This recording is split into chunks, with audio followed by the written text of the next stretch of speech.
นี่แหละทุกคนเลยมักแตง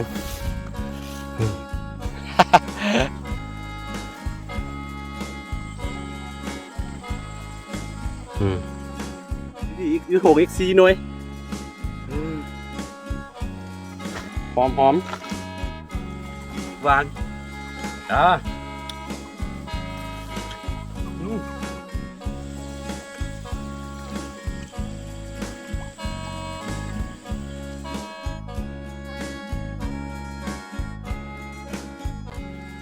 สบายดีแล้วก็สวัสดีทุกคนที่จะต้อนรับเข้าสู่ช่องอาคาน้อ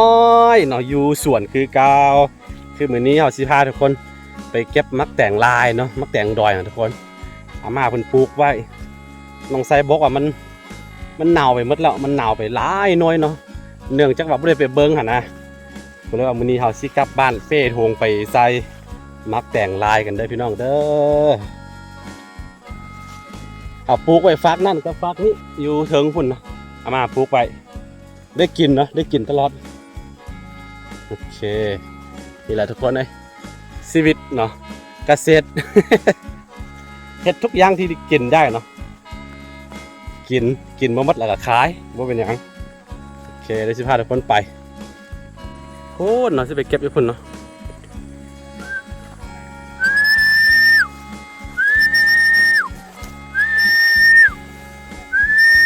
เห็นบ่ปลา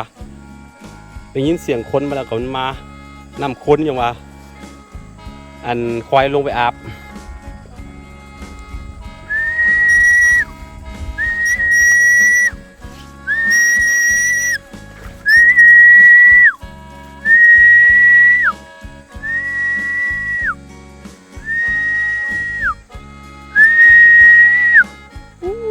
หลายใช่ทุกคนที่เห็นเป็นขึ้นนี่เป็นป่าหมดเลยทุกคนเลยไปกันนะไปเก็บมักแตงกันเด้อบรรยากาศแรง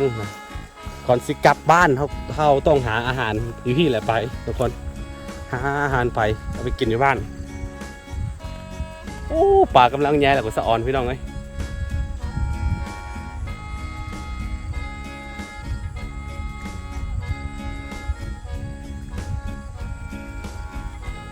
เวลาน้อง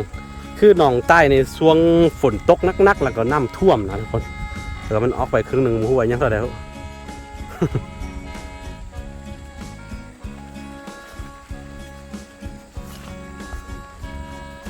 ตอนนี้เรากำลังล้อมหัวเนาะสิปล่อยควายเข้าไปทางที่เขาปลูกหญ้าไว้หญ้าตัวเขาปลูกหญ้าโรซี่กับหญ้าตัวอื่นนี่มันสูงซ้ำๆกันหมดแล้ว เนื่องจากว่าเขาไม่ได้เสียหญ้าให้มันหวานทิ่มแล้วก็ให้มันมากินตอนนี้เขาปลูกไปได้3 เดือนกว่าแล้วก็เลยว่าน่าจะกินได้แล้วนะโอเคข้อดีอยู่ที่ส่วนของเขาคือมันมีน้ำเนาะมีน้ำตลอดปีก็เลยว่าสะดวกเลยแหละค่อนข้างสะดวกหลายโอ้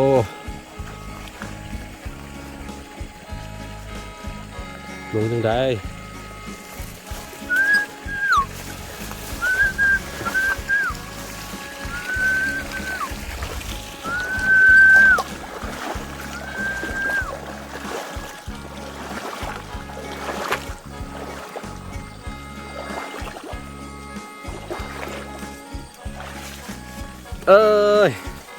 ช่วงนี้แหละได้กินเนาะมักแตงอันมักแตงลายมักแตงธรรมดานี่เนาะหรือว่าเขาเรียกว่าแตงดอยเนาะทั้งคุณตัวเขาสิไปเก็บตัวนี้จะเป็นมักแตงลายเด้อทุกคนเด้อมันจะเป็นสีลายๆแล้วก็จะออกรสชาติหวาน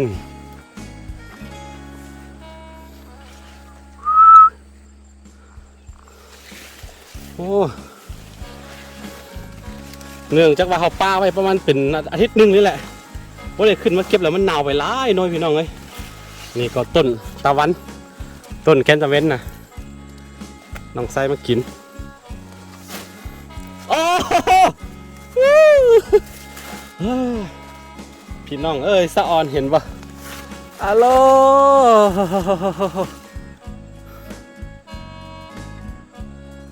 นี่แหละทุกคนเลยมักแตงนี่อาสิเก็บไปจักหน่วยดีตัวใดสุกก็เอาไป กินมดแล้วก็แบ่งปันเป็นมาทุกคน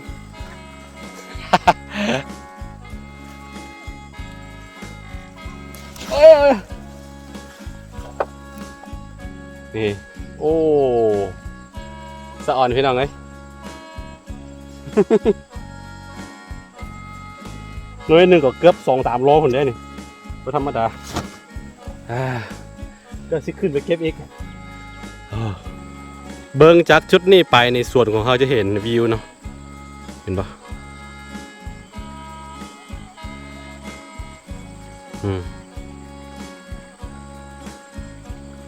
วิวโคตรคักพี่น้องเอ้ยโอเคเราสิขึ้นไปเก็บไปหามักแต่งลายกันเด้อบู๊ว่าพี่น้องฟังไทยเขาเอิ้นจังไดเนาะตัวนี้เขาเอิ้นว่ามักแต่งลาย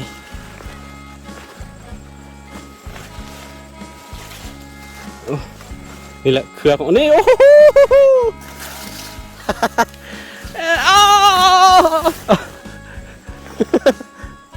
โอ้ของแท้นี่ว่ะมึงไหมทุกควายลายกัน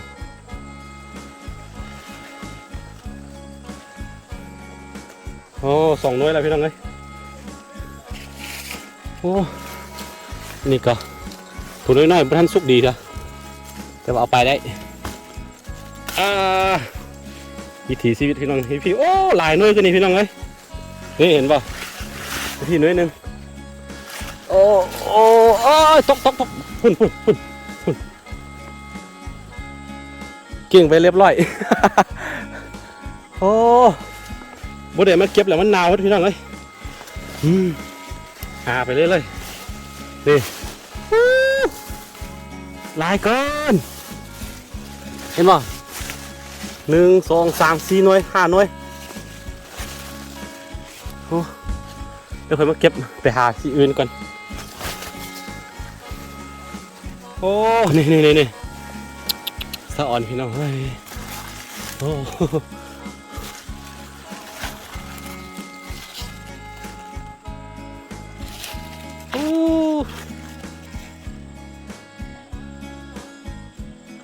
เสื้อว่ากันหลายๆคนเคยผ่านชีวิตแบบนี้เนาะทุกคนนะอาจจะแบบว่าลดพรความคิดถึงเนาะเวลาได้เบิ่งวิดีโอแบบนี้เป็นชีวิตบ้านๆง่ายๆ3 หน่วยเต็มถุงละอาจจะเป๊ะบ่แพ้พี่น้องไหมมือมาเอาอีกครอบหนึ่งประมาณหลายพดโอ้นี่ไม่ได้ขึ้นมาพี่เนาะ ไม่ได้ขึ้นมาโดนเรามันปลาสะอ่อนพี่น้องเต็มถุงเฮ็ดได้เลย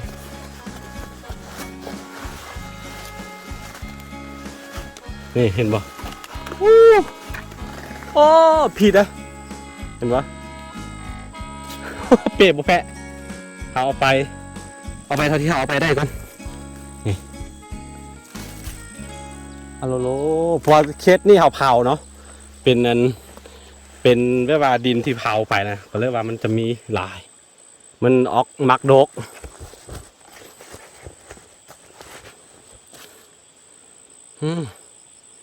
เห็นป่ะสะอ่อนป่ะพี่น้องคือบางทีกับมันก็งงกับชีวิตของเขาคือกันเขาพยายามไปตามหาสิ่งที่ดีก่อนเนาะแล้วก็มองข้ามจุดที่เขาเคยมีความสุขนะพยายามไปแสวงหาไปตามหาสิ่งที่ดีกว่าแต่สุดท้ายแล้วเนาะนี้บ่ผลที่เขาจะต้องได้กลับมาอยู่บ้านเนี่ยนะ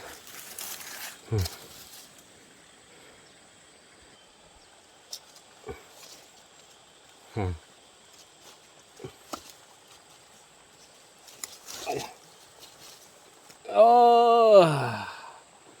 เต็มถุงเดี๋ยวสิให้เบิ่งเด้อน่าจะบ่แพ้แล้วพี่น้องโอ้ยมักงาลืมหักมักงามาแล้ว เอาอีกหน่อยหนึ่งผู้ไหวโอ้ผมบ่เคยมาสังเกตว่ามันมีมัดเห็นตอนน้อยๆเนาะบ่เคยเราบ่ได้ขึ้นมาหานะบ่คิดว่ามันจะสุกแล้วปกติเขาจะเก็บทรงเดือน10บ่ นี่ครับปลุกเศร้าให้นึงได้กินนี่พี่ก็มีอีกเห็นปะ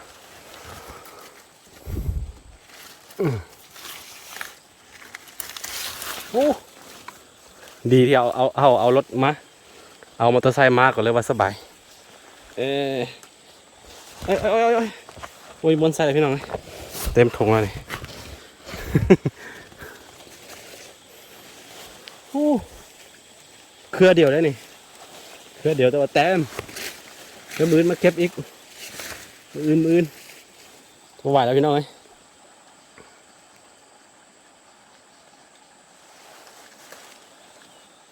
คือเห็นนั่นเต็งไปเต็งมาเป็นขึ้นไปเป็นสายจะเป็นป่าแล้วทุกคนได้เห็นป่ะป่าของเขา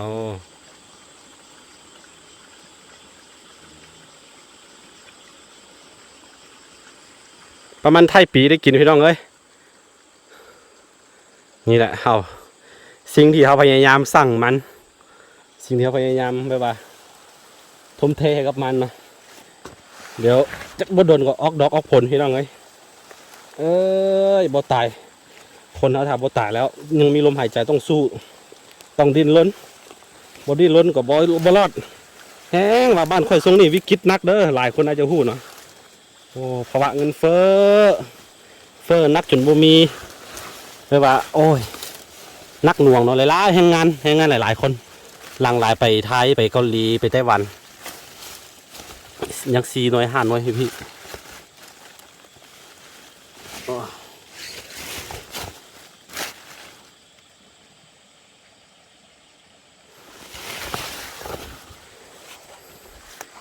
เงินบาทแข็งเงินดอลลาร์แข็งแล้วก็เงินกีบอ่อนขาตอนนี้ถ้าผู้ใด FC คนไทยเนาะพี่น้องคนไทยที่อยากมาเที่ยวลาวเนาะช่วงนี้พอดีเหมาะเลย1 บาทหน่อยตกอยู่ประมาณ6ตอนนี้ถ้าว่าเป็นเลขเป็นอันแปลว่าเงินแลกเปลี่ยนตามด้านตามนอกนะนอกระบบนะ1 บาทต่อ650กีบแล้วเนาะพอยังไงคือ 1,000 บาทจะได้อยู่650,000กีบเงินลาวเนาะถือว่าเที่ยวได้สบายเลยแล้วก็เงินดอนเนาะตอนนี้มอเตอร์ไฟเงินดอนประมาณถ้าเป็นเงินนอกเกือบมา20,000 กีบแล้วเกินแล้วเนาะในธนาคารกลางประมาณ19,000 ปลายละต่อดอนเลยต่อ1 เหรียญเนาะนักหน่วงบุหัวซีสิเป็นยังไงครับบ้านเมืองเนาะสิพ้นของ2-3 ปีนี้กับแน่ใจคือกันนะวิกฤตหวังว่าสิพันมันไปได้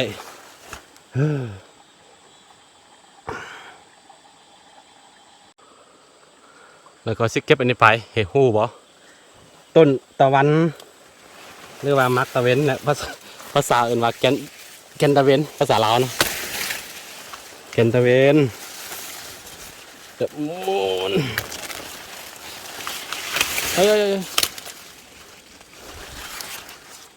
โอ้มีละ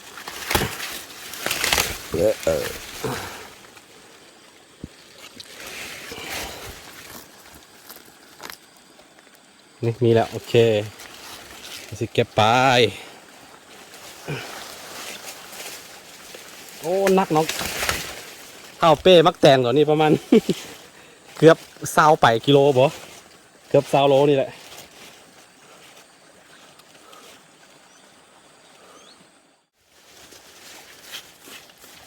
มีเวลาเอาไปเขาจะได้แกะเป็นบล็อกเนาะเราจะได้ตัวนี้เวลาแกะมาแล้วก็เอาไปทอดเอาไปคั่วไว้โอ้ตัวเมื่อกี้เนาะเละมันละบ่ได้บ่เป็นกินเดี๋ยวไปให้อันปลาแต่ว่าทิ่มซะโอ้หวานได้กินหวานเลยเขาลืมเอามีดมาพี่น้องเลยมันจะยากเลยนึงเพราะว่าต้นโตวันแกนตะเวนเนี่ยมันจะเหนียวเนาะแข็งบล็อกคัดง่ายๆนี่แล้วก็โอ้ยพี่น้องไอ้ฮะนี่เห็นหรือเปล่าเดี๋ยวเสียเบิ้งได้สะออนเห็นบ่ สะออนธรรมศาสตร์บ้านค่อยอันนี้คือสีมือเอามาปลูกไว้เขาได้ประมาณ8 หน่วยโอ้ยโอ้ยเห็นปะอู้ พี่อีกยูโถอีก4 หน่วยหอมหอมหวานหวานตัวนี้จะมีรสชาติหวานหวานเด้อมันจะต่างกับแตงกวาเนาะแตงกวาหรือว่ามักแตงดอยภาษาไทยเอิ่นตัวนี้มาแตงลายส้นลายเนาะสีมือกันปลูกของส้นเผาพวกคนที่อยู่เซาเป็นยูพูยูปลาคือเฮาเนี่ยนะเซาขาวเนี่ยจะเก่งเนาะโดยเฉพาะพี่น้องเผ่ามงเฮาเนาะส้นเผ่ามงเก่งปลูกอันนี้เนาะนอกแล้วดูเป็นอย่างเขาเฮ็ดได้หมดนะเก่งยอมรับ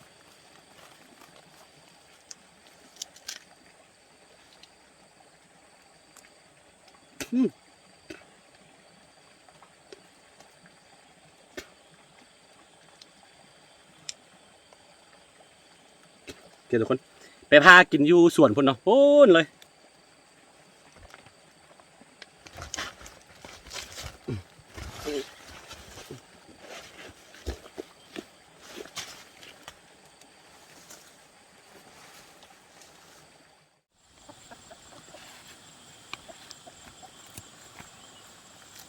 คือตอนนี้ได้เวลา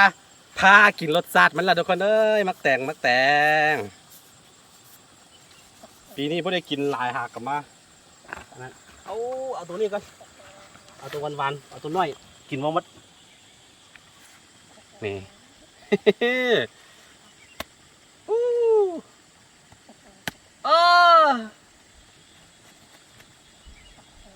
กินแล้วเราก็ซิเกลืออาหารปลานี่เอาห้ามเกลืออาหารสำหรับอาหารปลาเขาเอาห้ามแล้วก็เอาขี้ควายเอาไปตุนกล้วยเนาะแล้วก็อาหารเม็ดเนี่ย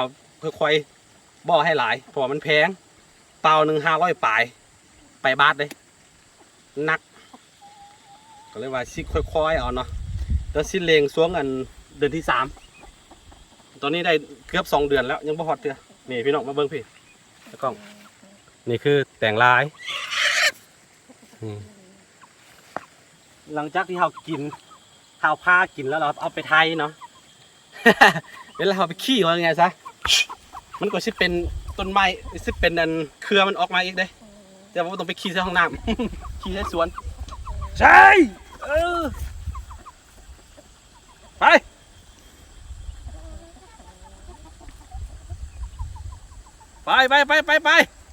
ไอสัตว์นี่ก็ได้รสชาติอันนี้นี่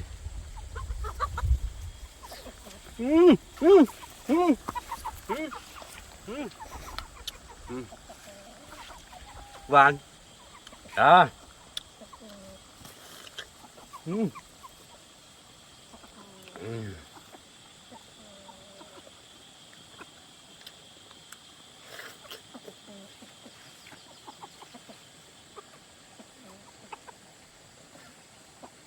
กินว่าหมดจ้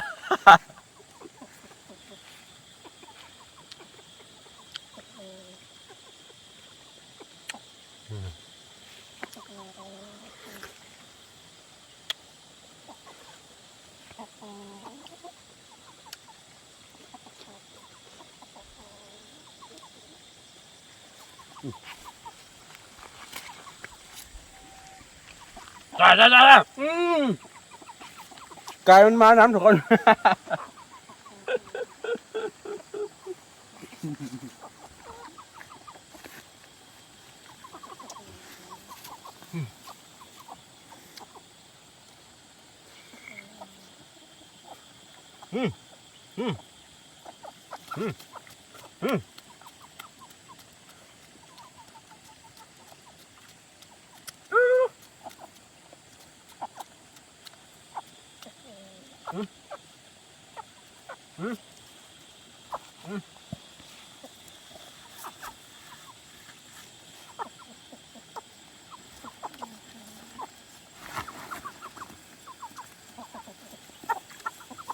มาเกลือปลา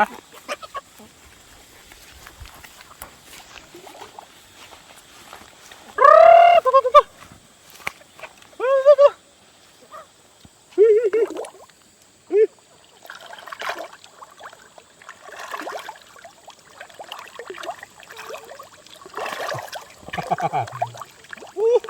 าปลาพี่น้องนะปลาปลา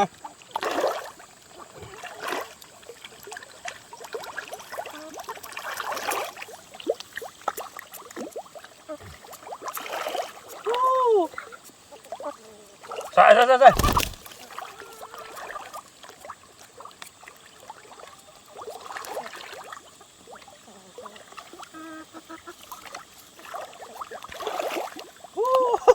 ปลาปลาพี่น้องไอ้ปลาโอ้ปลาโคตรเลย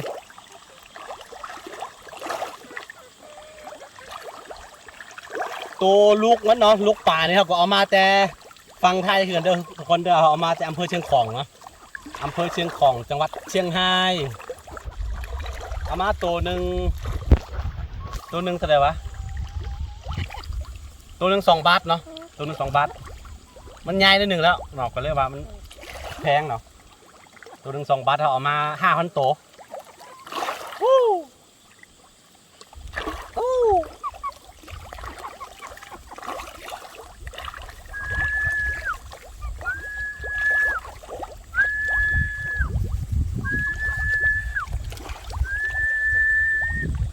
นี่ทุกคนเลยอยู่กับโพอยู่กับปลาอยู่กับไก่อยู่กับปลาอยู่กับงัวอยู่กับควายเนาะมีความสุข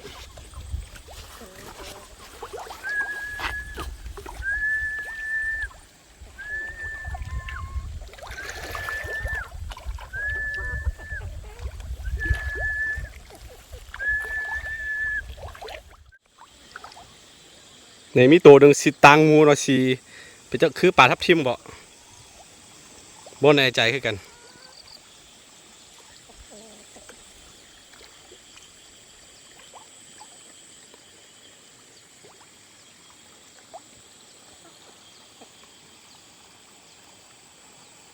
สุดหูสุดตาพี่น้องเอ้ยสะอ่อนบูสิได้กินหรือบ่ย่านได้นำสิท่วมนี่แหละทุกคนโมเมนต์อื่นละใช่เรียกว่าน้ำย้ายขึ้นมาแล้วอย่ามันสิไปตัวนี้บ่ไปแต่ว่ามันหนองใต้นะ2 หนองนะมักเต็มเนาะระบายบ่ทันถ้าว่ามันฝนตกแห้ง3-4 มื้อเรียนติดกันนะถ้าว่าบ่มีคนอยู่เนาะถ้ามีคนอยู่ก็ได้อยู่ทุกคนหลังจากที่เฮาเกลือเป็ดเกลือไก่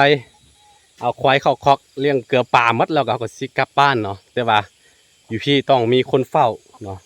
ถ้าเฮาบ่เฝ้าก็ต้องใส่เฝ้าใช่นะเปลี่ยนกันเฝ้าเนาะเพราะว่าอย่างที่บอกไปเมื่อกี้เนาะถ้าว่าฝนตกหนักๆนี่หนองป่ายันน้ำสิเนาะน้ำสิท่วมก็เลยว่าต้องได้เฝ้าทุกคนเลยเนี่ยทุกคนใส่ชีวิตเกิดมาสัตว์เดียวเนาะใส่ชีวิตให้มันคมมักแบบใดก็ใส่ชีวิตแบบนั้นเนาะฟังเสียงหัวใจตัวเองสำคัญที่สุดพี่น้องเลยยามตลอดเนาะเรื่องการใส่ชีวิตบ่ต้องไปเห็นแบบไผเนาะชีวิตมันออกแบบเองนะบ่ต้องไปเห็นแบบไผบ่ต้องไปฟังคำคมไผเด้อทุกคนเด้อโอเคเจอกันในคลิปหน้าทุกคนสบายดี